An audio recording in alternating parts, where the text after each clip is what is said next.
बीडच्या या 4 पोलिसांवर झालेल्या गंभीर आरोपांमुळे बीडचं अख्खं पोलीस डिपार्टमेंटच बदनाम झालं। या घटनेचा खरं मूळ आहे पीआय महाजन आणि पीएसआय राजेश पाटील। खोट्या नोटामध्ये सुद्धा भास्कर केंद्र आहे। ओम नमः शिवाय काय म्हणताय? काय रे ते सनीला लाखा गुतू आता संशयित पण झाली त्याची चूक झाली ते माफी मागायला जाऊ दे। अरे अण्णा सनी बद्दल शिफारस करू नका। कुणी संतोष देशमुखांच्या मारेकऱ्यांना मदत केल्याचा आरोप झाला, कुणी कारवाई करण्यात उशीर केल्याचा आरोप झाला, तर कुणी आरोपींची पाठराखण केल्याचा आरोप झाला। बीडच्या याच 4 पोलिसांवर झालेल्या गंभीर आरोपांवरून अख्ख्या बीड पोलिसांकडे संशयाने पाहिलं गेलं। नेमके हे 4 पोलीस अधिकारी आहेत तरी कोण? यांच्यावर कुणी आणि काय गंभीर आरोप केलेत याचाच सविस्तर आढावा या व्हिडिओतून घेणार आहोत। डॉक्टर मुंडेंचं ते गर्भाचे लचके कुत्र्याला टाकायचे त्याच्यात कोण होतं? भास्कर केंद्रेच होता। भास्कर केंद्रेचे तर ईडी लावावं लागल। करुणा मुंडेच्या ह्याच्यात हे टाकणारा हाच। सरपंच संतोष देशमुख यांच्या हत्येनंतर बीड पोलिसांच्या भूमिकेवर प्रश्नचिन्ह उपस्थित केले गेलेत। हत्येच्या 71 दिवसांनंतरही गावकऱ्यांनी 2 पोलिसांवर कारवाई करण्याची मागणी केल्याचं पाहायला मिळालं। आरोपींना पाठीशी घालण्यापासून ते पीडित कुटुंबाची तक्रार दाखल करून न घेण्यापर्यंतचे गंभीर आरोप पोलिसांवर झालेत। आतापर्यंत बीडच्या 4 पोलिसांवर गंभीर आरोप झालेत। ते 4 पोलीस कोण ते पाहूयात।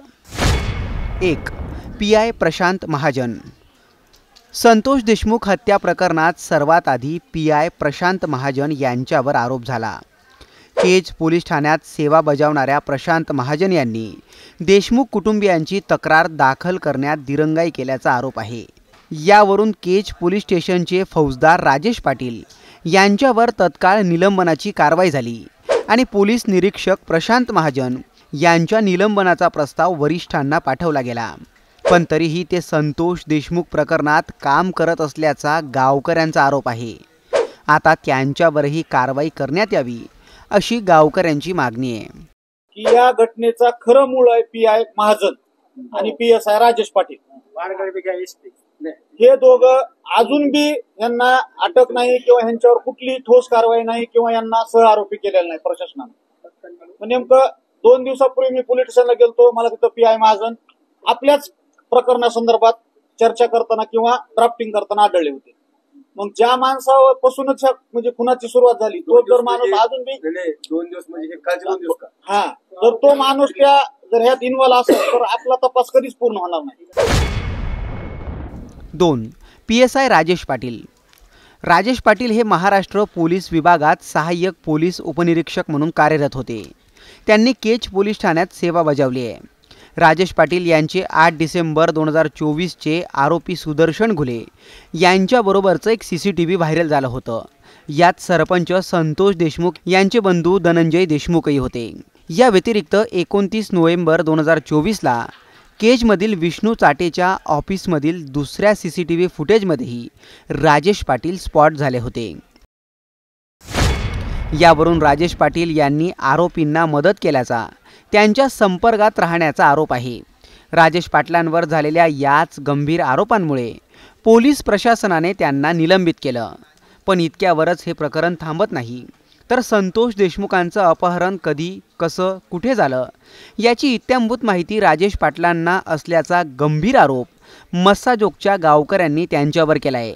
त्यांनी राजेश पाटलांना थेट मुख्य आरोपी करण्याची मागणीही केली आहे। राजेश पाटील आणि प्रशांत महाजन सगळ्यात खरे आरोपी हेच 2 आहेत। यांच्यामुळेच हा प्रकार घडलेला आहे। यांना गावातले जे समजा संतोष देशमुखचं अपहरण झाल्याच्या नंतर त्याला जे ओळखण्यासाठी जे गावातले आमचे जे मुलं गेलेले होते त्यांना मिसगाईड करून ज्या ठिकाणी ज्या संतोष देशमुखला नेलं त्याच्या विरुद्ध बाजू त्यांना दाखवली, त्या ठिकाणी गेले।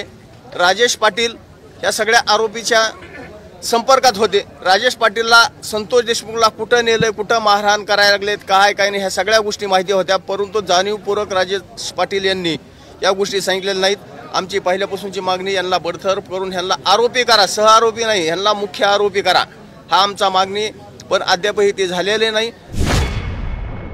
3. हेड कॉन्स्टेबल भास्कर केंद्रे। परळी पोलीस स्टेशनचे हेड कॉन्स्टेबल भास्कर केंद्रे यांच्यावरही गंभीर आरोप झालेत। सरपंच संतोष देशमुख प्रकरणावरून बीड आणि परळीतील गुंडगिरीवरून सुरेश धस आक्रमक झालेत। त्यांनी अनेक नवनवीन प्रकरणे समोरही आणलीत। त्यातलंच एक प्रकरण भास्कर केंद्रेंचं होतं। परळीतल्या भास्कर केंद्रेंकडे अनेक टिप्पर आणि जेसीबी असल्याचा आरोप सुरेश धसांनी केला होता। खोट्या नोटामध्ये सुद्धा भास्कर केंद्रे आहे। डॉक्टर मुंडेंचं ते गर्भाचे लचके कुत्र्याला टाकायचे, त्याच्यात कोण होतं? भास्कर केंद्रेच होता। भास्कर केंद्रेचे तर ईडी लावावं लागल, करुणा मुंडेच्या ह्याच्यात हे टाकणारा हाच। भास्कर केंद्रेंवर करुणा मुंडेंना अडकवण्यापासून ते बनावट नोटांपर्यंतचे गंभीर आरोप झालेत। भास्कर केंद्रेंनी सुरेश धसांचे हे सगळे आरोप फेटाळून लावलेत। 4. PI शीतल कुमार बल्लाळ। परळीचे PI शीतल कुमार बल्लाळ यांच्या व्हायरल झालेल्या एका कॉल रेकॉर्डिंगवरून त्यांच्यावरही गंभीर आरोप झालेत। ओम नमः शिवाय काय म्हणताय? काय नाही त्या सनीला लाखा गुतू आता संशयित पण झाली त्याची चूक झाली ते माफी मागायला जाऊ दे। अरे अण्णा सनी बद्दल शिफारस करू नका। बरं माझ्यावर विश्वास ठेवून त्याला बोल। ठीक आहे अण्णा, ठीक, काय हरकत नाही। वाल्मिक कराडच्या सांगण्यावरून शीतल कुमार बल्लाळ यांनी अनेकांवर खोटे गुन्हे दाखल केल्याचाही त्यांच्यावर आरोप झाला।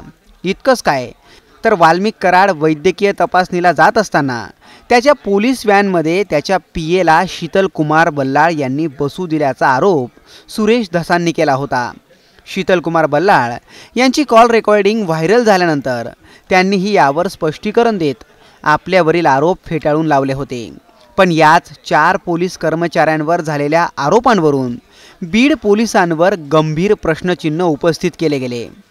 SP नवनीत कौवत यांनीही या आरोपांची गंभीर दखल घेत पोलीस डिपार्टमेंटमध्ये अनेक महत्त्वाची निर्णय घेतल्याचं समोर आलं। पोलीस प्रशासनावर झालेल्या या आरोपांबद्दल तुम्हाला काय वाटतं? उत्तर कमेंट करून नक्की कळवा।